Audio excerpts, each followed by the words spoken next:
Top സിംഗറിന്റെ ഒരു floor തന്നെ ഒരു എന്താ ഫുൾ വൈബാണല്ലേ? പിന്നെ അതിപ്പോ ഇത്രയും വർഷമായല്ലോ, അപ്പം നമ്മുടെ വീട്ടിലെ പോലെ തന്നെയാ, ഒരു സെക്കൻഡ് ഹോം തന്നെ പറയാം. അതന്നെ.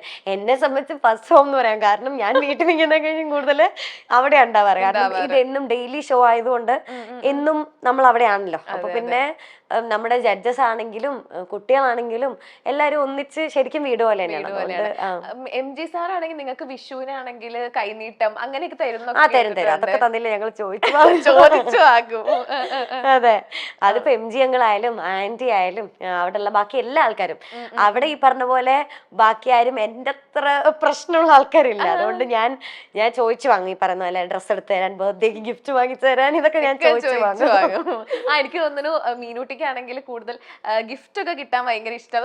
ഭയങ്കര ഇഷ്ടം, എനിക്ക് ഭയങ്കര ഇഷ്ടം. എനിക്ക് ചുമ്മാ പേപ്പർ പൊതിഞ്ഞിട്ട് തന്നാലും എനിക്ക് ഭയങ്കര ഇഷ്ടം. എനിക്ക് സന്തോഷം അതില്ല. എനിക്ക് ഇന്ന സാധനം ഗിഫ്റ്റ് തരണമെന്നില്ല. എനിക്ക് കുഞ്ഞിലെ തൊട്ടേ അങ്ങനെ, എനിക്ക് ആരെങ്കിലും ഗിഫ്റ്റ് ആന്ന് പറഞ്ഞിട്ടൊരു സാധനം തന്നാൽ എനിക്കത് ഭയങ്കര സന്തോഷമാണല്ലേ. അപ്പൊ ഈ അതിനകത്ത് നിങ്ങളുടെ ഷോ കാണാൻ വേണ്ടി വരുന്ന ഓഡിയൻസ് ഒക്കെ ഉണ്ടാവില്ല, അവരൊക്കെ എന്തെങ്കിലും ഗിഫ്റ്റ് എന്തെങ്കിലും തന്നിട്ടുണ്ടോ? ഓ പിന്നെ എനിക്കൊരു 2-3 പവന്റെ ഒരു വളയൊക്കെ തന്നിട്ടുണ്ട്. ആണ്. അത് ഏത് സീസണിലായിരുന്നു എന്ന് മറന്നുപോയി. അതെന്റെ അടുത്ത് ഇപ്പോഴും ആൾക്കാർ ചോദിക്കും, ആ വള എവിടെ ഉണ്ട്, എവിടെ വള എവിടെ? വീട്ടിലുണ്ട്. അതെനിക്ക് കുറച്ച് വലുതാണ്, അമ്മ ഇട്ടോണ്ട് നടക്കുന്നു.